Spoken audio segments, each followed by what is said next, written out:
എല്ലാവർക്കും നമസ്കാരം. Teachers mentors YouTube ചാനലിൻ്റെ പുതിയൊരു വീഡിയോയിലേക്ക് എല്ലാവർക്കും സ്വാഗതം. ഇന്ന് നിങ്ങളുടെ മുന്നിലെത്തിയിരിക്കുന്നത് ക്ലാസ് 3 ഇംഗ്ലീഷിൽ യൂണിറ്റ് 5 അതിൽ ഹോണസ്റ്റി പേസിലെ ഏറ്റവും ലാസ്റ്റായിട്ടുള്ള മൈ ക്രിയേറ്റീവ് സ്പേസ് എന്ന ആക്ടിവിറ്റിയുമായിട്ടാണ്. ഒട്ടും സമയം കളയാതെ തന്നെ നമുക്ക് ഈ ഒരു ഭാഗത്തേക്ക് കിടക്കാം.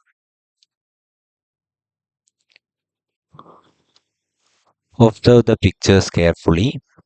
Write a story in my creative space. അപ്പോൾ നമ്മൾ എന്ത് ചെയ്യുക, ഈ ഒരു പിക്ചേഴ്സ് വളരെ ക്ലോസ് ചെയ്ത് നോക്കുക. അങ്ങനെ നോക്കിയതിന് ശേഷം അതിൽ നിന്ന് ഒരു സ്റ്റോറി ഉണ്ടാക്കുക എന്നുള്ളതാണ് നമ്മൾ ചെയ്യേണ്ടത്.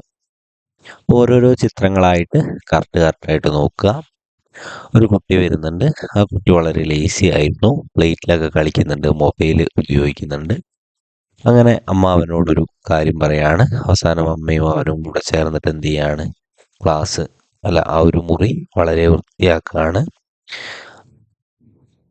അതിൻ്റെ ഇടയ്ക്ക് സ്കൂളിൽ നിന്ന് ടീച്ചർ എന്തോ ഒരു കാര്യം അവനോട് പറയുന്നുണ്ട്. അവസാനം ടീച്ചറും കൂടെ അവൻ്റെ വീട്ടിൽ വന്ന് നോക്കുമ്പോൾ വളരെ സന്തോഷത്തോടെയാണ് ആ ഒരു വൃത്തിയൊക്കെ കണ്ട് വളരെ സന്തോഷത്തോടെയാണ് ടീച്ചർ ഉള്ളത് എന്നുള്ളത് നമുക്ക് കാണാനായിട്ട് കഴിയുന്നുണ്ട്.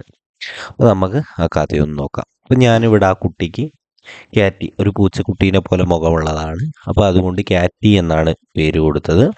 അപ്പോൾ നമുക്ക് നോക്കാം. കേറ്റി കെയിം ഹോം ഫ്രം സ്കൂൾ. കേറ്റി എന്ത് ചെയ്തു, സ്കൂളിൽ നിന്ന് വീട്ടിലേക്ക് വന്നു. He threw his book away. അവൻ വന്നപാട് അവൻ എന്ത് ചെയ്തു, ബുക്കുകൾ വലിച്ചെറിഞ്ഞു. He played with plates. അവൻ പ്ലേറ്റിൽ വെച്ചൊക്കെ കളിച്ച് കുറേ പ്ലേറ്റുകൾ പൊട്ടിച്ചു. He kept a big pile of dirty clothes. ഒരുപാട് മുഷിഞ്ഞ തുണികൾ അവൻ എന്ത് ചെയ്തു, ശേഖരിച്ചു വെച്ചു. He played on his phone. അവൻ്റെ മൊബൈലിൽ കളിച്ചു. Mom saw it. അമ്മ അത് കണ്ടു. She advised him. അമ്മ എന്ത് ചെയ്തു, അവനെ ഉപദേശിച്ചു. But Katie didn't listen. പക്ഷെ എന്ത് ചെയ്തില്ല, ക്യാറ്റി കേട്ടില്ല.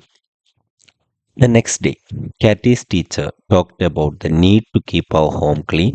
Cathy wanted to change. അടുത്ത ദിവസം ക്യാറ്റി സ്കൂളിൽ പോയപ്പോൾ ക്യാറ്റിയുടെ ടീച്ചർ എന്ത് ചെയ്തു, ആ ഒരു വീട് വൃത്തിയാക്കി വെക്കേണ്ടതിൻ്റെ ആവശ്യതയെക്കുറിച്ചൊക്കെ സംസാരിച്ചു. അപ്പോൾ ക്യാറ്റിക്ക് എന്ത് ചെയ്യണം, ക്യാറ്റിക്കൊന്ന് സ്വയം മാറണമെന്ന് തോന്നി. He asked mom for help. അമ്മയോട് അവൻ എന്ത് ചെയ്തു, ഒരു സഹായത്തിനായി ചോദിച്ചു. They clean the room together. അവരെന്ത് ചെയ്തു, ആ ഒരു റൂം ഒരുമിച്ച് വൃത്തിയാക്കി. Soon Katie's teacher and friends visited his home. വളരെ പെട്ടെന്ന് എന്ത് ചെയ്തു, ക്യാറ്റീസ് ടീച്ചറും ക്യാറ്റിയുടെ ടീച്ചറും അവൻ്റെ കുറച്ച് കൂട്ടുകാരും അവൻ്റെ വീട് സന്ദർശിച്ചു. ദേ സോ ദ ക്ലീൻ റൂം. അവരെന്താണ് കണ്ടത്, വളരെ ഭംഗിയായിട്ടുള്ള ഒരു ക്ലീൻ ആയിട്ടുള്ള റൂമാണ് കണ്ടത്. അതുകൊണ്ട് അവൻ എന്ത് ചെയ്തു, എല്ലാവരും അപ്രിഷ്യേറ്റ് ചെയ്തു. ഗുഡ് ജോബ് ക്യാറ്റി എന്ന് പറഞ്ഞുകൊണ്ട് അപ്രിഷ്യേറ്റ് ചെയ്തു. ക്യാറ്റിക്ക് വളരെ സന്തോഷമായി. വളരെ ലളിതമായിട്ട് ആ ഒരു കഥ വളരെ സിമ്പിളായിട്ട് എഴുതിയിട്ടുണ്ട്. അപ്പോൾ ഇതാണ് ആ ഒരു ആക്ടിവിറ്റിയുടെ പൂർണ്ണരൂപം എന്ന് പറയുന്നത്. നമ്മൾ ഇതോടുകൂടി 3ാം ക്ലാസ്സിലെ മുഴുവൻ ആക്ടിവിറ്റിയും ഓരോരോ ചാപ്റ്ററായിട്ട് ഓരോ ആക്ടിവിറ്റി പോലും വിടാതെ നമ്മൾ കണ്ടു. കുറേ പേരൊക്കെ വീഡിയോ കണ്ടിട്ടുണ്ട്, അത് ലൈക്ക് ചെയ്തിട്ടുണ്ട്. അതിൻ്റെ ഭാഗമായിട്ട് സബ്സ്ക്രൈബേഴ്സൊക്കെ കൂടിയിട്ടുണ്ട്. അപ്പോൾ ആ ഒരു സപ്പോർട്ട് തന്നെയാണ് എന്നെ മുന്നോട്ട് ഇങ്ങനെ വീഡിയോകൾ ചെയ്യാൻ വേണ്ടി പ്രചോദിപ്പിച്ചിട്ടുള്ളത്. അടുത്ത കൊല്ലങ്ങളിലും നമുക്ക് ഇങ്ങനെ വീഡിയോകൾ, ഇപ്പോൾ കുട്ടികൾ 3ാം ക്ലാസ്സിലാണ്, 4ാം ക്ലാസ്സിലെത്തുമ്പോൾ നമുക്ക് വീഡിയോകൾ ഓരോന്നോരോന്നായിട്ട് ചെയ്ത് തന്നെ പോകണം. അപ്പോൾ അങ്ങനെ നമുക്ക് ചെയ്യാം. അതിന് നിങ്ങളുടെ ഒരു സപ്പോർട്ടാണ് എനിക്ക് എപ്പോഴും വേണ്ടത്. നിങ്ങൾ എൻ്റെ ചാനൽ ആദ്യമായിട്ടാണ് കാണുന്നതെങ്കിൽ ചാനലൊന്ന് സബ്സ്ക്രൈബ് ചെയ്തിടുക. വീഡിയോകൾ ഇഷ്ടമാവുന്നുണ്ടെങ്കിൽ വീഡിയോ ലൈക്ക് ചെയ്യുക.